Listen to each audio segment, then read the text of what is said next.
Please, turn around. James, just turn around. Please, James, turn round.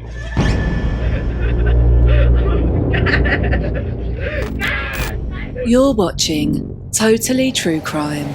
Totally True Crime. In November 2016, Emma-Jayne Magson from Leicester was out with her friends. She was out doing what a lot of 23-year-old young women do, drinking and dancing with her friends. She wasn't single, she had a boyfriend, 26-year-old James Knight, and on the same evening, he was out drinking with his friends. As their nights came to an end, they met each other in a pub in Leicester's city centre before getting a taxi home together.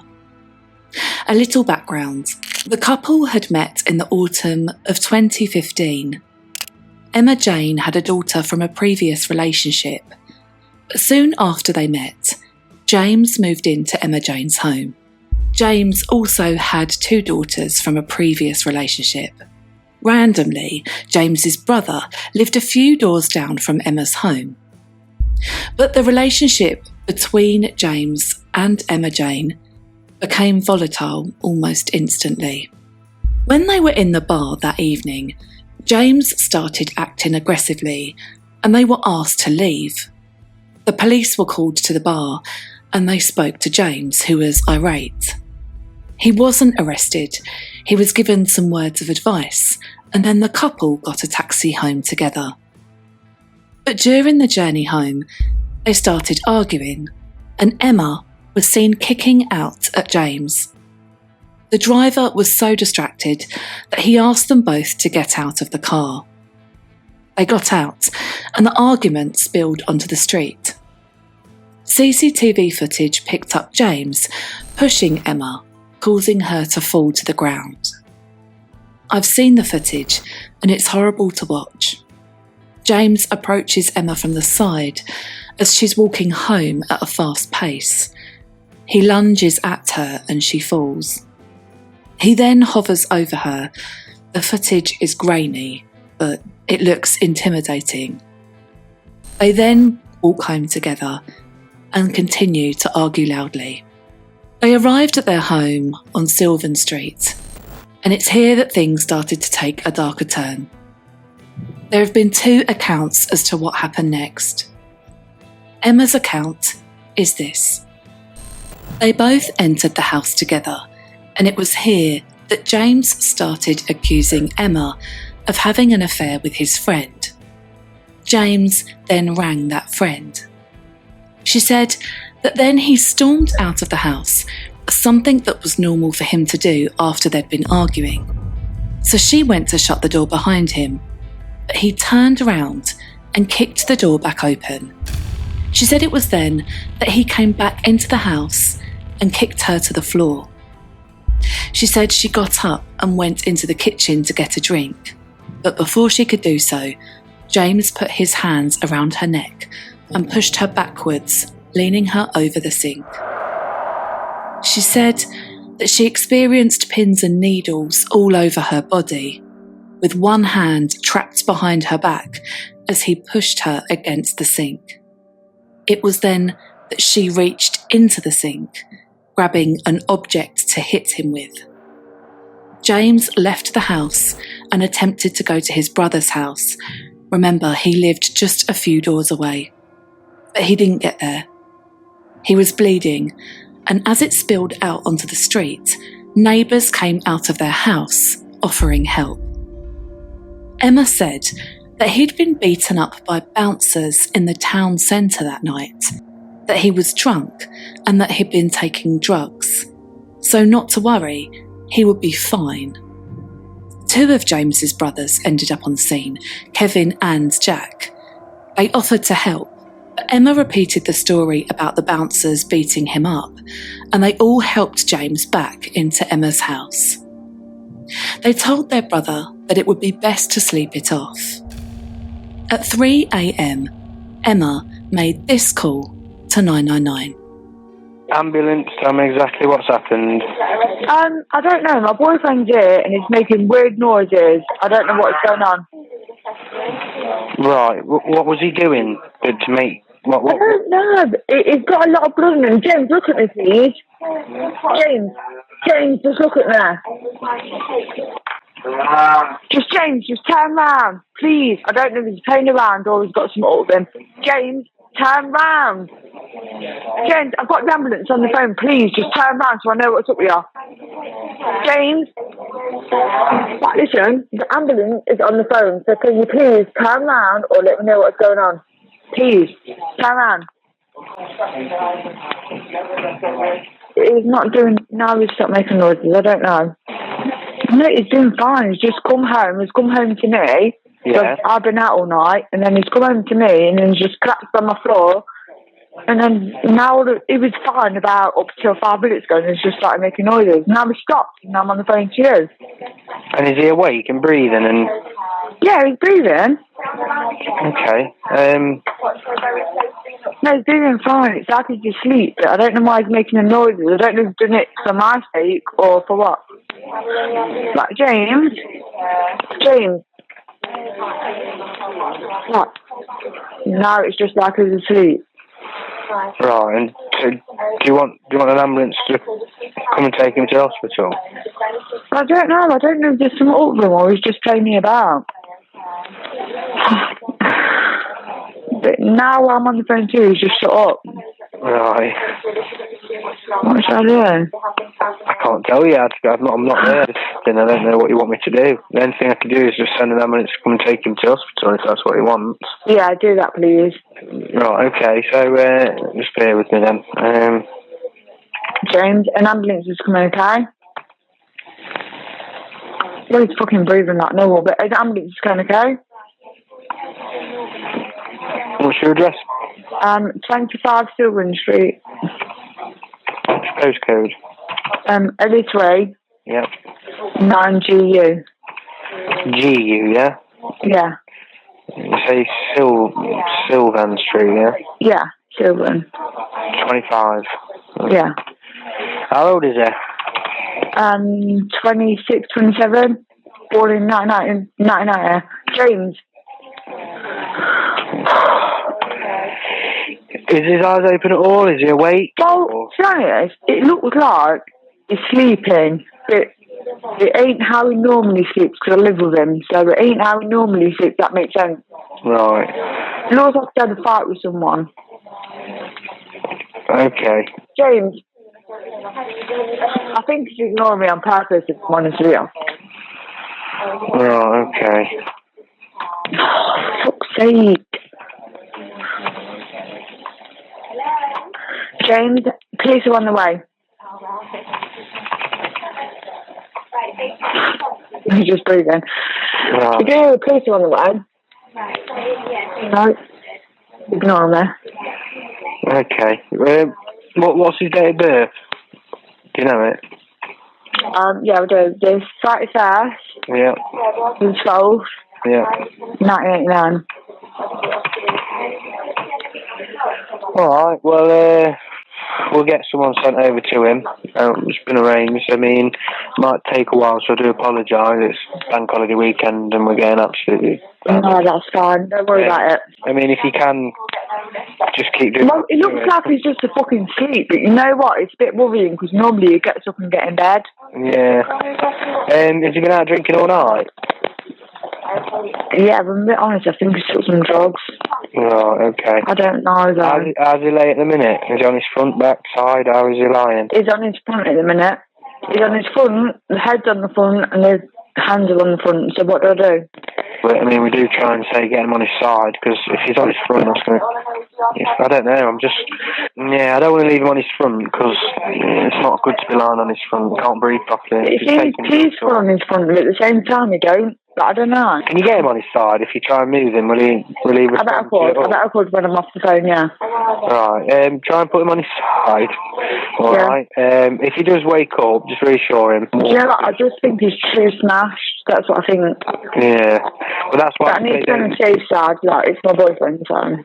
Oh, yeah, I mean, like I say, if he has, try and get him on his side, because if he vomits, he'll choke on it, lying on his front. Okay, then. And that's bad. Personally, that's what I think he's on. If anything, he's took coke, because I know him. Right, but, yeah, I mean, try and get him on his side for me. Alright, no matter what, don't give him anything to eat or drink, because if he has taken anything else, it can react to it, yeah? Alright, then. If you have any problems or his breathing changes or anything like that, make sure you ring us straight away, yeah? Okay, then, thank you. Alright, no worries, thank you. Alright, thank you, bye. Bye.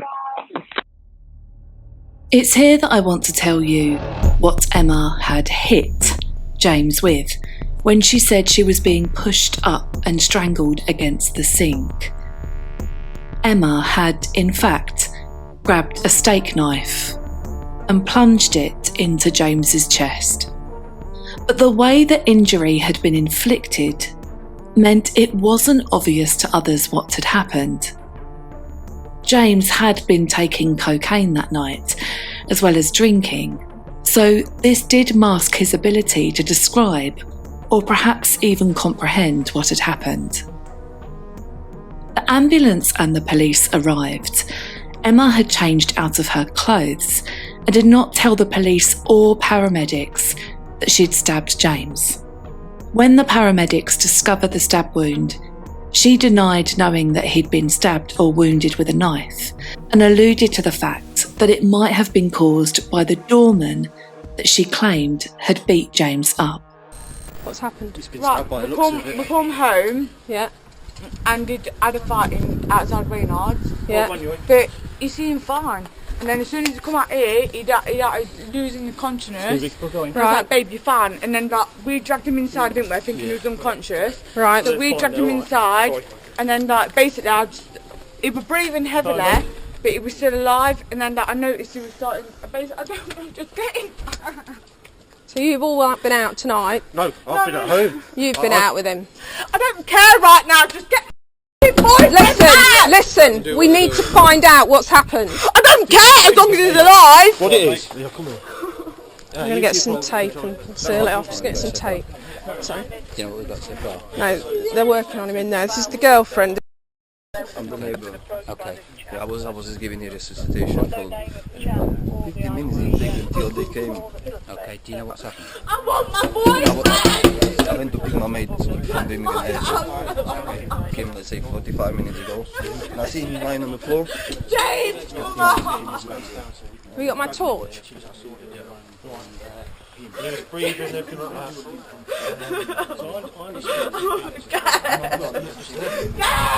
We didn't know until we just... I asked her if she wanted to hold something, but he was lying on his chest, so I didn't feel it. Right, we need to clear here. We've got blood here. Watch where you are, because you're standing This in blood. blood is being red up. Come over Yeah, there. okay, well, watch where you're going, because I'm going to tape it off. I'm just going to get some tape. Yeah. Just going to get some tape. James died from his injuries. The knife had cut through to the left lung and through the trunk of the pulmonary artery. The pathologist said that he could have survived for up to 45 minutes with this injury. There was a chance he could have been saved if help had arrived sooner. The police started a search for the murder weapon and found the knife used to stab James in a neighbour's bin a few doors down. That neighbour was James's brother.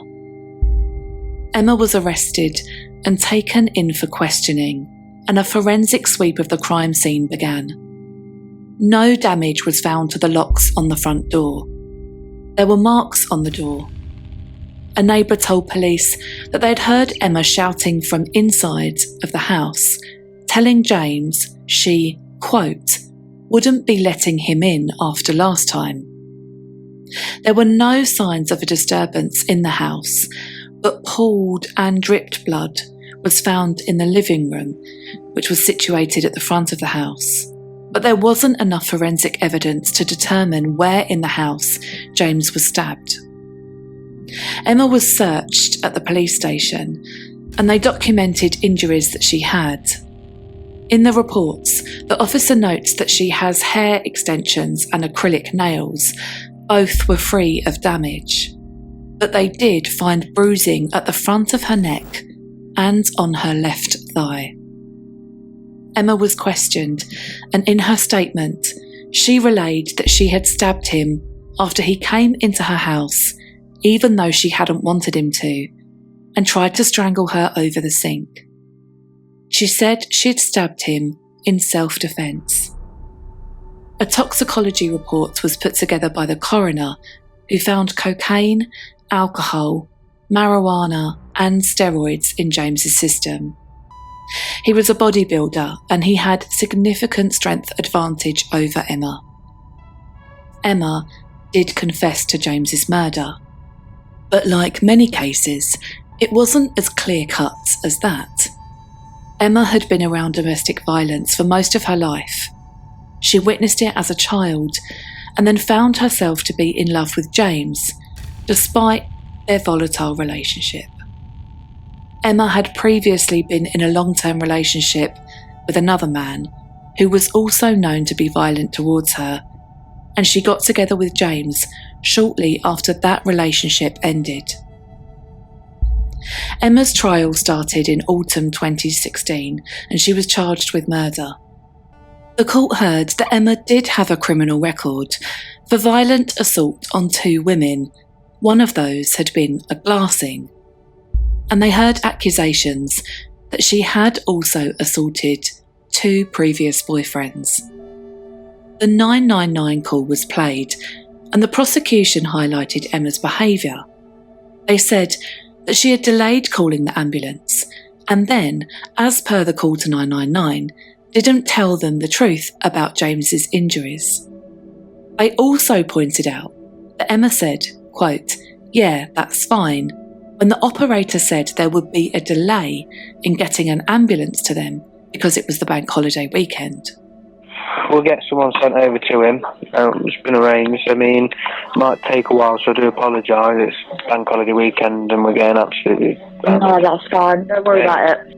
It was estimated by the prosecution that James was stabbed between 1:10am and 1:30am. According to the official police report, the call to the ambulance was not made until 3am.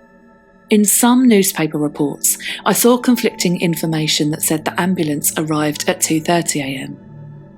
The court also heard about the couple's relationship, and evidence was given by those who knew the couple, which ultimately said they'd both been violent in the relationship.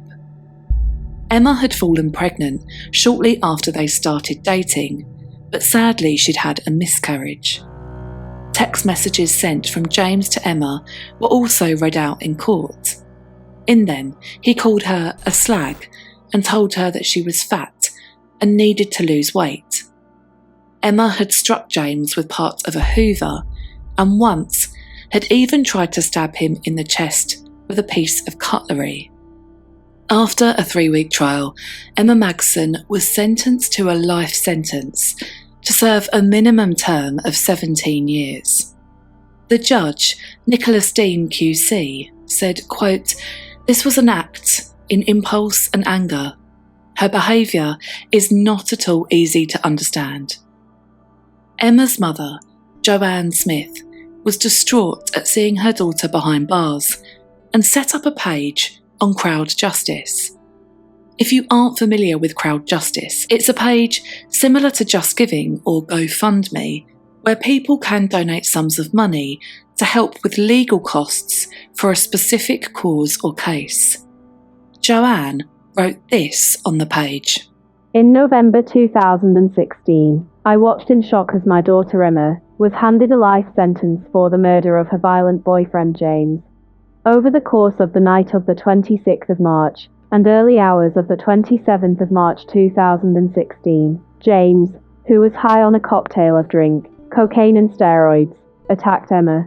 He was a bodybuilder, a strong, intimidating man who would become increasingly unpredictable when he had been drinking or taking drugs or both.